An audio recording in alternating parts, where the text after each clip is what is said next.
Okay. இப்போ 3வது matter என்னன்னாக்கா, நாளைக்கு சண்டே. நான் எப்பவுமே சண்டே நான் ரெஸ்ட்டு வரதில்ல. நான் ரெஸ்ட் டேன்னு சொல்லுவாங்க. ஆனால் நான் ரெஸ்ட்டு வரதில்ல.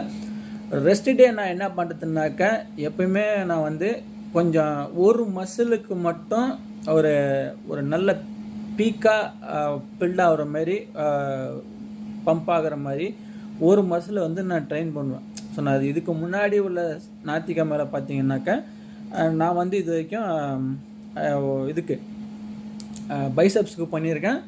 அண்டு வந்து ஷோல்டருக்கு. ஸோ இதுக்கு வந்து நான் நிறையா பண்ண மாட்டேன். இப்போ ஷோல்டரும் பைசப்ஸும் எடுத்துகிட்டேனாக்கா, நான் சொன்ன மாதிரி இப்போ ஷோல்டருக்குன்னா இந்த லேட்ரல் சைடு லேட்ரல் இருக்கு இல்லையா, இது ஒன்று பண்ணுவேன். கரெக்டாக நிறுத்தி நிதானமாக அது ஒன்று பண்ணிடுவேன். அப்புறம் பைசப்ஸுக்கு இந்த பீக் மசிலு, ஸோ இது வருது இல்லையா, ஸோ இது வர்றதுக்கு அந்த ரோப்பில் பண்ணுவேன். அது நீங்கள் நான் படுத்துக்கிட்டு பண்ணும்போது சில பேர் பார்ப்பீங்க. ஆனால் அது கரெக்டாக இருக்கும். நல்லா பீக்கு நல்லா அது பம்ப் ஆகும். அது நல்லா கவனித்து பார்த்தீங்கன்னா உங்களுக்கு புரியும். அது பண்ணுறது வந்து ஒரு மாதிரி அது உங்களுக்கு, ஏன்னா கீழே அது வெயிட் இது கரெக்டாக அது பாட்டமுக்கு நேராக இருக்கும். அது உங்களுக்கு பார்க்கும்போது உங்களுக்கு அது ஒரு மாதிரி தான் இருக்கும். பட் அது வந்து நம்ம கொஞ்சம் சேஃப்டியாக நல்லா கரெக்டாக பண்ணோம்னா நல்ல பீக் அந்த இடத்துல வந்து உங்களுக்கு நல்லா பில்ட் ஆகும். அது பார்க்கும்போது உங்களுக்கு தெரியும், அல்லது நீங்கள் பண்ணும்போது உங்களுக்கு அது நல்லாவே புரியும். அது அப்படி தான் நான் பண்ணிகிட்ருந்தேன்.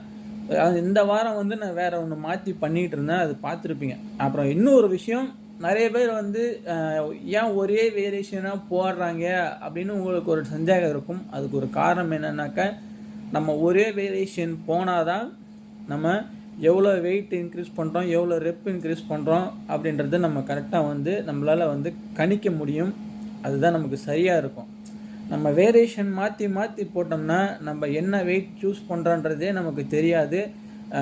எந்த மசிலுமே வந்து பில்ட் ஆகாது, ஒரு மாதிரி அப்படியே தான் இருக்கும் அப்படின்னு எனக்கு தோணுச்சு. அதனால் நான் வந்து அந்த ஒரே வேரியேஷன் நான் ஃபாலோ பண்ணிகிட்ருக்கிறது. இது எல்லாமே இந்த ஒரு வேரியேஷன், அந்த 3 வேரியேஷனுங்கிறது கரெக்டாக அந்த மசிலுக்கு தேவையான 3 வேரியேஷன் கரெக்டாக இருக்கும். அப்படி தான் நான் ஃபாலோ பண்ணி போயிட்டுருக்கு.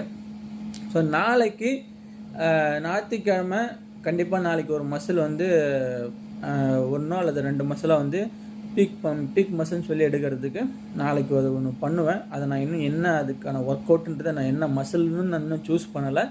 அதாவது ஷோல்டரா, பைசப்ஸா அல்லது செஸ்டா, ஸோ பேக் அந்த மாதிரி நான் இன்னும் எதுவுமே முடிவு பண்ணலை. நாளைக்கு இன்னைக்கு ஈவினிங் நான் வந்து அப்படி நான் சொல்லி நான் ஒரு ஷார்ட்ஸ் போடுறேன். ஓகேங்களா? ஸோ நாளைக்கு ஒரு பீக் மசில் இருக்குது.